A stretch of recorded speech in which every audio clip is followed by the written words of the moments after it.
voicemail from you. You must have rung. I'm a Jehovah's Witness. Yes. You put a call through. It comes through to my phone actually. So appreciate your call. How are you doing today? Yeah, not too bad, thanks. I have to be in today and tomorrow. They're doing some building work, so All right. I'm spending the time doing a little bit of study. Which congregation? I forgot which congregation I left a message with. Which congregation? So we're with West Vale. West Vale congregation. Yes, I left a message. That's right. I remember now. Yeah, that's it. So where do you live then? I'm somewhat to the south of you. I don't really want people to call on me. I'm happy to speak on the phone, or I can speak on Zoom. Fair dude. Yeah. No, that's fine. Yeah, no. So yeah, you left a message with West Vale, which actually ends up on my phone. So that's how it's come through to me, which is fine. Absolutely fine. I take that. Yes. You've got the Enjoy Life Forever publication then. Yes, I was given a second-hand copy when I spoke to somebody at one of the carts. So thank you for that. Lesson 24, paragraph 3 puzzles me. Do you have a copy to hand? I'm just going to go and get my tablet. It's downstairs. Yeah. I should have been a little bit more prepared. I apologise. That's all right. Are you having a lot of building? Whoops, sorry. I've just started the laptop. Sorry about that. There we go. Are you having a lot of building work done then, or? No, they're just doing a little bit more work on the roof. That's all. Okay. Right, I'm just going to go back upstairs. It's just a small temporary job. Right. But, well, hopefully I have to be here for that. Okay, yeah. No, that's fine.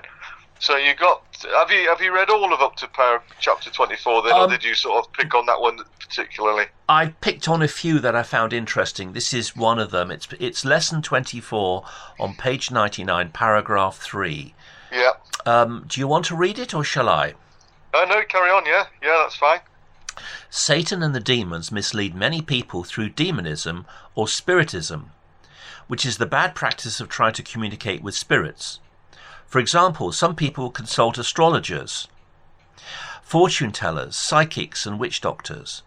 Others seek forms of medical treatment that involve spiritism. People are also tricked into believing that they can speak to the dead. But Jehovah warns us, do not turn to the spirit mediums and do not consult fortune tellers, Leviticus 19:31. He gives us this warning to protect us from Satan and the demons. They are God's enemies and they want to harm us. I'm a little puzzled about this. Right. Is the book saying that any contact with spiritism or mediums or people who contact the spirit world, any form in any way, is wrong?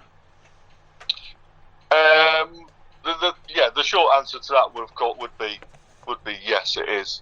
For the reasons there that it puts us into contact with Satan, his demons. They want to prevent us forming a relationship with Jehovah God, and can actually do us harm. So any contact with those would be harmful.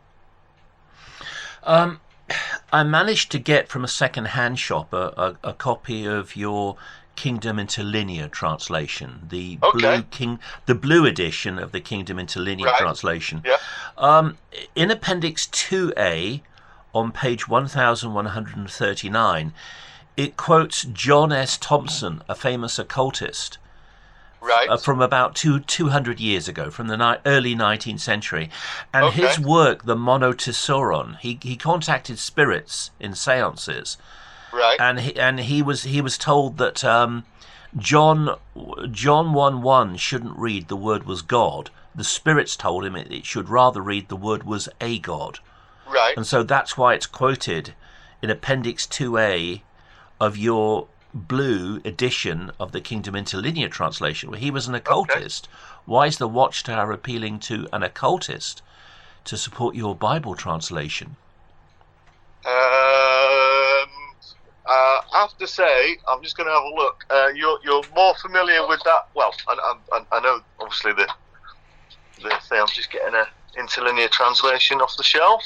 Yes, I believe it was on page 13 of the Monotesauron. That's one of the places I've found. I don't have a copy of it, but I've got a PDF copy that I've downloaded of the Monothesaurus. And on page 13, John S. Thompson says that, the proper translation for John 1:1 is the word was a God. Well, he was a spiritist. He got his Bible truths from spirits. He was an occultist. He was a medium. Why is your book quoting a medium, you see?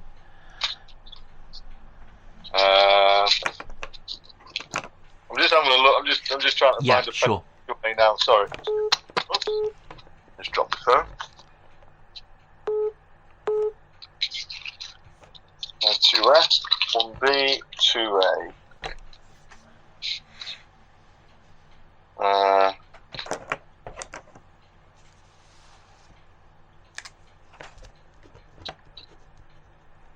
Did you have a page number for that? I've got 1139. Yes, it's Appendix 2A, which is on page 1139.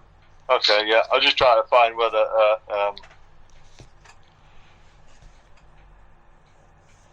Okay, and the Logos. Jesus, a godlike, divine woman, and the Word was a God. Divine. Doesn't it quote John S. Thompson and his book, The Monothesaurus? Or, the Monothesaurus, or the Gospel History According to the Four Evangelists by John S. Thompson. Well, he was an occultist. Why is the Watchtower quoting an occultist? I'm not familiar with that publication or that gentleman, so I can't comment beyond that because I'm not familiar with that. So that's an interesting question that you posed there. I would imagine that rather than appealing to someone who is an occultist, they're using it more as a reference of demonstrating where different publications have indicated how John 1:1 should be translated, if that makes sense. Yeah, but John S. Thompson got that from the demons, from the spirit world. Right. I mean, but leaving that to one side,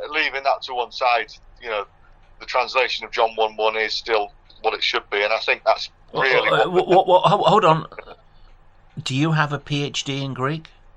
I don't have a PhD in Greek, no. I'm an electrician, and we think we're good at most things, but Greek isn't one of them, I'm afraid. Right. I mean, I've got Bibles translated by scholars. The New World Translation is not translated by scholars. Why should I trust the New World Translation rendering a God when there are no scholars behind your translation? I think you're probably doing the Bible translation team a disservice there. The people who have done the translating do remain anonymous because they believe that the importance is the word of God rather than the person who translated. But there's plenty of written or published acceptance and praise for the translation of the New World Translation. Quote one scholar who worked on the New World Translation. Give me somebody with a PhD who worked on the New World Translation. Well, like I said, the people who worked on that have deliberately remained anonymous. So, because they don't have any scholarship, surely. That's why they remained anonymous. No, no, that's not true. The anonymity is because of the importance of the Word of God rather than the importance of the person who does the translating. If you want to search for praise and external reference and acceptance of the translation and how good it is, that's very easily done. What, within your own literature you praise it? No, external sources have praised the translation of the New World Translation. People who have a PhD in Biblical Greek? You see, anyone can write something approving of something else. It doesn't mean that person is an expert. You know, if Fred serves ice cream in the Mr. Whippy ice cream van every summer, and he says, "Oh yeah, the New World Translation is a great translation," who cares what Fred, who serves ice cream from the Mr. Whippy van, says? There are scholars who have condemned the New World Translation. I watched a video of the scholar Manti, and he condemned the New World Translation. He said it was an appalling piece of scholarship on a video that I read. And he was a scholar who taught biblical Greek. He's one of the world's top foremost Greek scholars.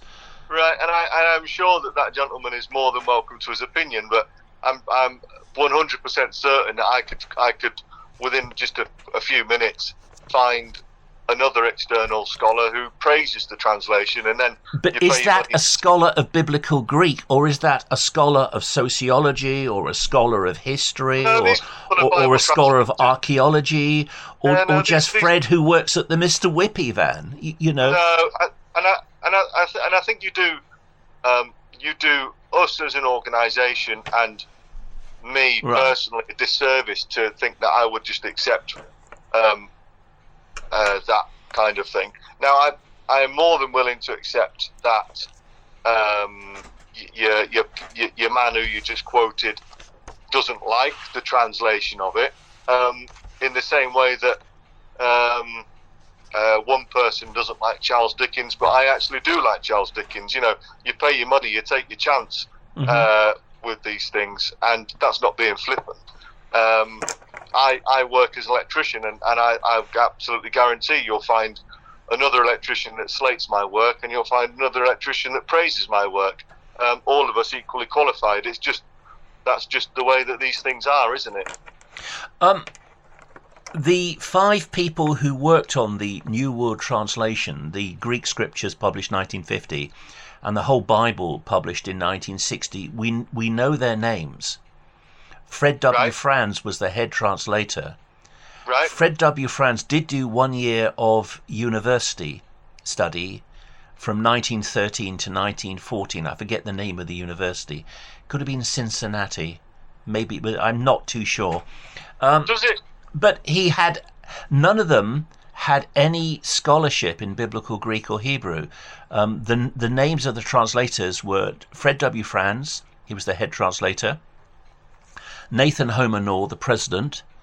There was a Greek guy, which I can never pronounce his name, Ganges or Ganges. He was a Greek national, so he spoke modern Greek, but he had no qualifications or expertise in ancient biblical Greek. Oh gosh, I can't remember the names of the other 2. But one of them, Fred W. Franz, he was questioned about his knowledge of the Hebrew language in court.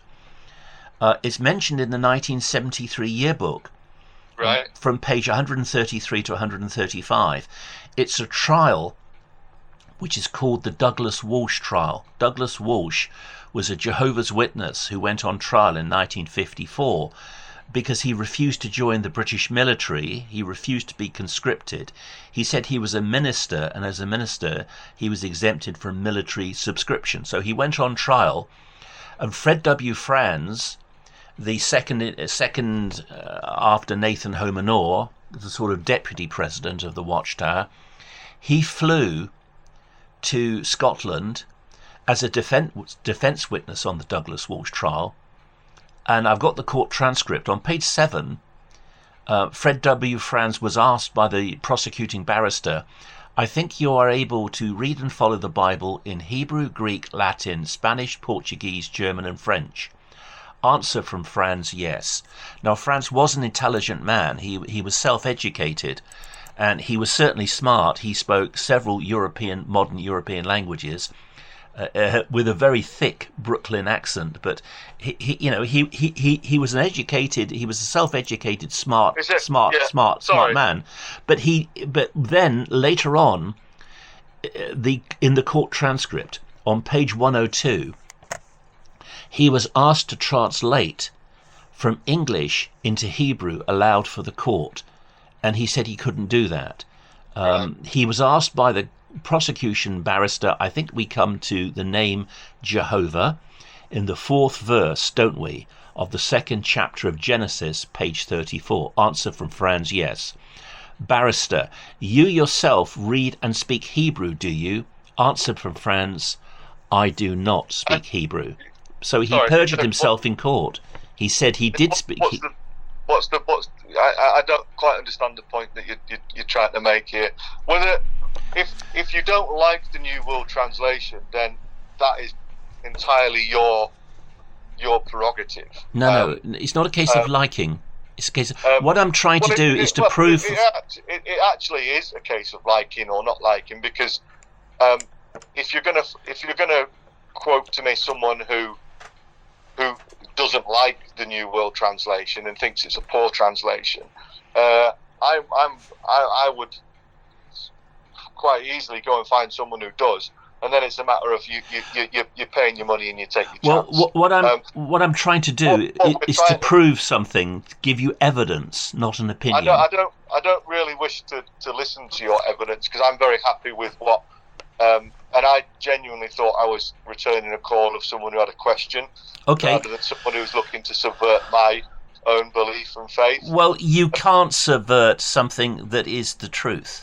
Well, any truth that comes from Jehovah God cannot be subverted, because Jehovah is quite capable of defending the truth. What I'm trying to prove to you is that Fred W. Franz lied under oath in court. He said he spoke Hebrew on page 7, and then he admitted on page 102 of the court transcript that he didn't speak Hebrew, and he couldn't translate the Bible aloud to the court, the 2nd chapter of Genesis, verse 4, from English into Hebrew aloud for the court. Does that make any difference to me personally? It really doesn't, and I'm not. No, it doesn't to me. It does, because the head translator of your New World Translation couldn't speak Hebrew. Right. According to evidence from a court transcript. Fine. And I'm glad for you that you have got that and you found that. I don't wish to be rude. I'm not trying to be offensive. I don't wish to be rude, but I genuinely thought I was responding to a question, and I don't think I am. So. All right, I'll go back to lesson 24. Yes. Okay. You carry on enjoying the book, and I genuinely want you to enjoy that. So, but I want to enjoy it because it's the truth. I don't want to just enjoy it. I mean, people could enjoy the Book of Mormon or the Quran or the Bhagavad Gita. Absolutely. But just because they enjoy it, are they enjoying it because it's the truth, or are they enjoying it for other reasons? And I think you'll find that it is the truth. And if you start at page 1 and just enjoy a read through it without any preconceived ideas. Well, everyone has preconceived ideas, including you and me. Everyone comes to something with preconceived ideas. No one approaches something, except a little child who knows nothing, without preconceived ideas. All adults like you and me, anything we approach, we come to it with our preconceived ideas. That's just human nature. That's just the way the world is. I'm not trying to be offensive, sir. No, no offence taken.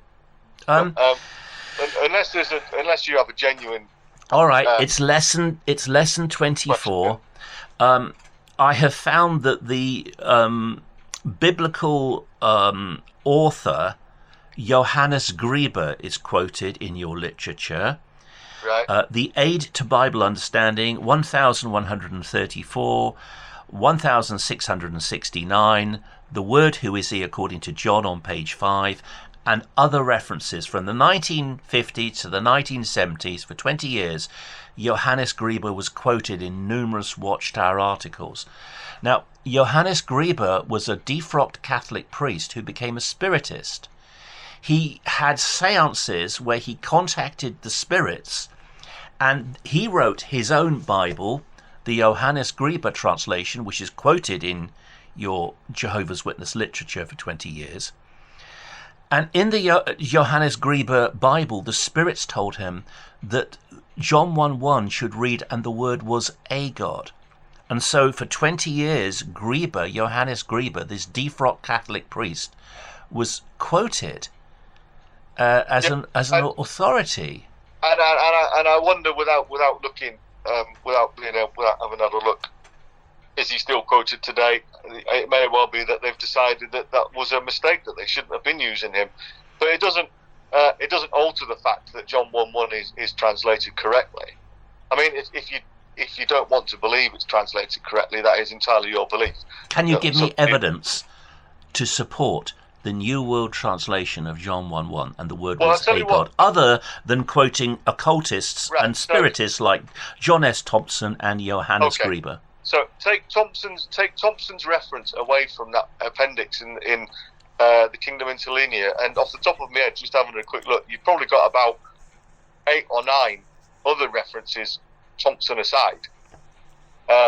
So remove Thompson if you want. I have no indication of who the gentleman is, but remove his translation, and you're still left with exactly the same. That it's translated correctly. On whose authority? Sorry? On whose authority? Just because you tell me something doesn't mean I have to accept it. Give me evidence that your rendering of John 1:1, the word was a God, is correct. No one who is a scholar supports this. Well, except that you've just used Appendix 2A of the Kingdom Interlinear. Yeah.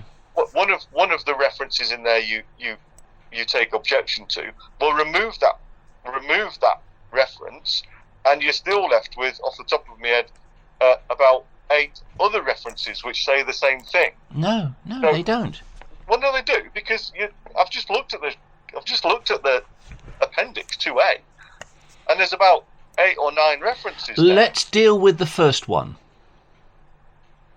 The Archbishop Newcome's New Translation with a corrected text, 1808, and the word was a God.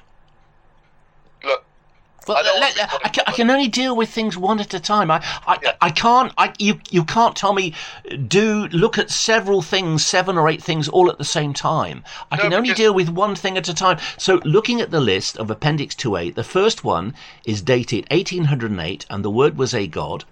And the reference for that is the New Testament in an improved version upon the basis of Archbishop Newcome's New Translation with a corrected text, London. Yes? You with me? I'll have a quick look. I'm finding it again. Yeah. Right. The problem here is that Archbishop Newcome never translated John 1:1. The word was a God. Right, okay. Well, I don't know that. He translated it the same as the King James Bible. The word was God. But if you read it carefully, it is not the Archbishop Newcome's translation. It's an improved version upon the basis of Archbishop Newcome's New Translation with a corrected text. What happened was a group of clueless Unitarians led by Thomas Belsham, after Archbishop Newcome died, they simply grabbed his New Testament and they rewrote it to accord with their Unitarian beliefs, even though, as far as I know, they weren't scholars. They just made it up as they went along. And they published it, and instead of calling it Archbishop Newcome's translation, it was called the New Testament in an improved version upon the basis of Archbishop Newcome's New Translation with the corrected text. So this is not Archbishop Newcome's translation. Apparently he was a person of some ability. This is a bunch of clueless Unitarians who are just rewriting Archbishop Newcome's Bible to agree with Unitarian doctrine. As far as I know, they were just clueless individuals. So that's the first one. Do you have any response to that? My response is, I think we're just gonna repeat this conversation for the next 20 minutes as you debunk or attempt to debunk each reference there. I would just say to you, I don't have any more time or desire to continue this kind of conversation, to be honest. I'll go off and do some research. You're more than happy. You've got plenty of access to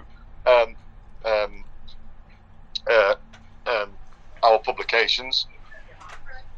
Why should I trust your publications? Why should I trust the Watchtower Society? Well, because I believe they are trustworthy. If you know, I can't say anything other than that. I can't base my life upon what you think. I'm asking you to give me evidence. Why should I trust the Watchtower Society any more than why should I trust the Mormon Church? Or why should I trust the Christadelphians? Or why should I trust the next? Or why should I trust the next Muslim I happen to meet and say, Allah is God, Quran has never been changed, Allahu Akbar? Why should I trust you? Why should I trust any of these people? Because the demonstration and the fact that you can see in the worldwide organisation, you can clearly see that that it's trustworthy and it's believable. Everyone's taking them to court and suing them. The most terrible abuses are taking place, and they're losing in court. And these abuses are being demonstrated to the world. Right. How they hate children. How terrible things are happening to children around the world in Jehovah's Witness Kingdom halls, and it's all being covered up. Right. Yes? Yeah. Yes? And this is coming out in court case after court case after court case all around the world. And they're not admitting to it, they're covering it up. They're paying millions to cover it up.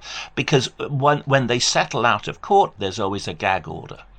So the poor person who has suffered is gagged and they're not allowed to talk. How can this be God's organisation when they act in such an appalling manner? So, absolutely fine. You've got your opinion. I'm just going to bring this conversation to an end now. Why? Are you intimidated? Far from intimidated, but it's not really going to go anywhere, and I don't believe that it's going to be a productive conversation. So you haven't had one response to anything that I've said, have you? Well, I think I have, and I'm not a stupid man. I'm an intelligent guy. Then why are you trusting? I mean, look at them. Look at them on JW Broadcasting. Just look at them. They are clueless, and your governing body are clueless, uneducated, ignorant men. Look at Stephen Lett. He would make a perfect clown in a circus. These people are not educated. They are control freaks. Look at David Splane, the way he acts, the condescending way in which he speaks to people on JW Broadcasting. These are control freaks. This is an American religion, just like these extreme Pentecostal... he's hung up. Just like, I was going to say, just like them. The Mormons, just like Sun Jonji, just like the extreme Pentecostal TV preachers, you know, the worst of the worst, like Benny Hinn, Kenneth Copeland, Todd White. It's all the same playbook.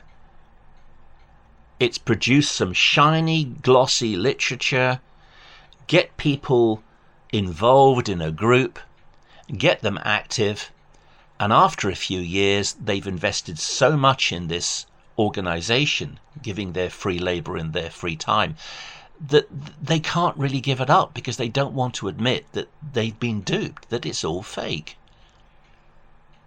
Anyway, I've done my best.